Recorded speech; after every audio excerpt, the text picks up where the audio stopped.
Since I began marriage counseling, aside the things that make couples break up, which could include cheating, verbal or emotional abuse, financial abuse, in laws intrusion, one of the things that I have seen happen in marriages, very subtle, but I've seen it as the most dangerous. Two, I'll actually mention two.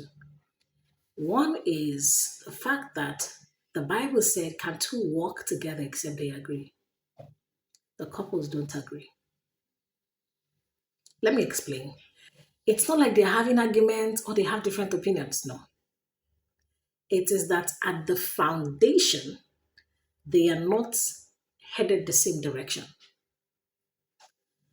They are headed different directions. So instead of them to collaborate, they are competing. Does that sink in? This is what the woman wants to do. This is what the woman finds happy. This is what the woman enjoys. And the man constantly tries to put her down, tries to tell her she's not worth it. He may not say it outrightly, he may quote it like, oh, you're very fragile, you need to be taken care of, you don't work, promotion you got, are you sure the boss is not trying to sleep with you, that your office that you want to get a job in, are you sure this? It could be subtle like that, but it could be actively somebody telling you, no, don't do it. No, you're not good enough. No, you're not this. It is always when something makes you happy, the person attacks it. When friends make you happy, the person attacks it. When a project makes you happy, you want to go back to school, the person attacks it. Right? The man wants to do some things that gives him joy. And she says, no, I'm not going to be successful. And then she starts to say, I had a bad dream. I had this. Aside the fact that, there's a time when even you, the opposite partner, there are times when you know that this is coming from a good place. So when there is no direction, this is where we're headed, the man could say, okay, I want my children disciplined. I want them to wake up early. I want them to be clean. I want them to be time conscious. I want them to be this. And then the woman takes up the position of, hey, you're trying to kill my child. You're trying to stress them too much. I leave them now. I leave them now. It's almost as if the two of them are competing for the upbringing of their child or children. The man is trying to discipline. The woman is trying to say, oh, don't kill my child for me. Don't kill my child for me. The woman is the one trying to create a structure to say, oh, they have to be best in their class. They have to compete in sports. They have to. The man says, please allow them. Every day they go, who third class help? Who first class help? After all, $10, maybe we start to mention the gates. They were school dropouts and all of that. You guys are competing. The woman says, oh, the diet is good. I don't want them to start consuming sugar early so that they don't develop ADHD. Let's just assume that two of them are linked. The man says, my grandfather used to own a sugar plantation. He died well. And my great grandfather. Do you understand? It's as if you guys are not disagreeing to agree. You people are disagreeing to compete.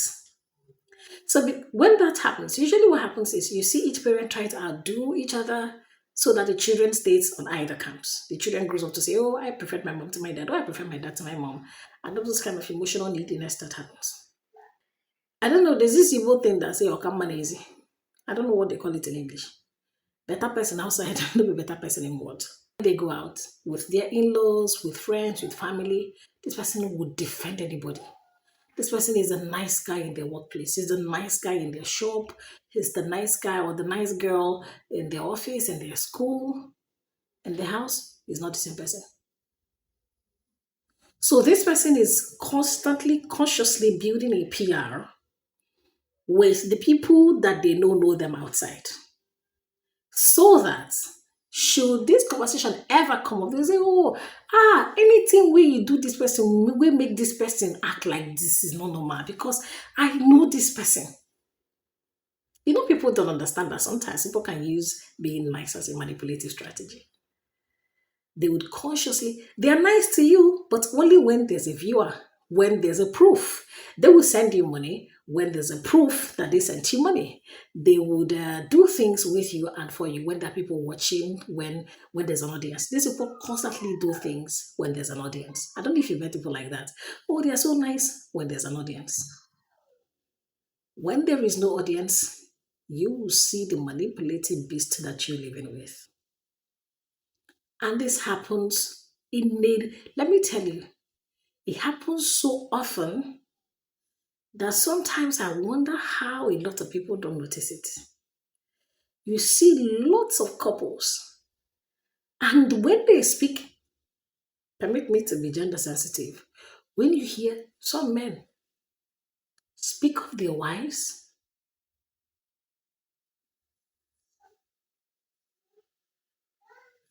you wonder whether they are living under the same roof with the person.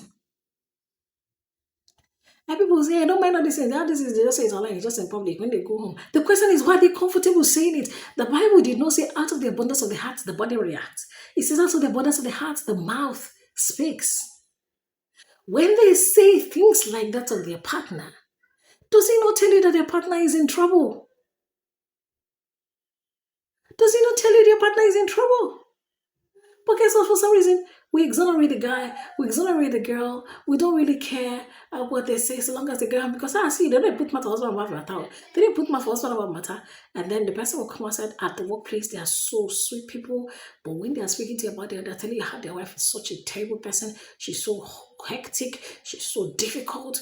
See the message. Even if she says good morning, you say, she never put my love. She says good morning, my love. You say, you never even put my love on my personal savior, Jesus Christ, King of glory, power, might, power.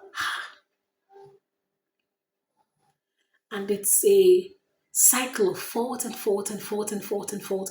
And this person, because they're so nice to you, yeah, because they're so nice to you, they will talk about this other person's fault so much. They say, if he can be nice to me as a stranger, I'm imagining how nice he is to his family, and why will they so much just stress him? And because women have this I better pass my neighbor behavior, they now want to enter the marriage, they want to give you advice, they want to provide succor to you, because I mean, you can't be this nice and you're struggling. Anybody who doesn't value you, value that this is the much you're bringing to the table, they don't deserve you. And then words start to chip in. Like I said, I have done this marriage counseling thing for a while, and I have seen people live with people who hate them. Marital hatred is real. Marital hatred is real.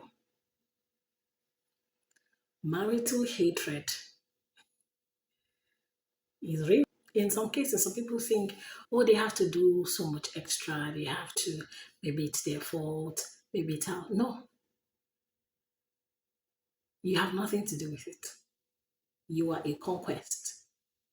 You are not someone they want to partner with. You're somebody they want to conquer.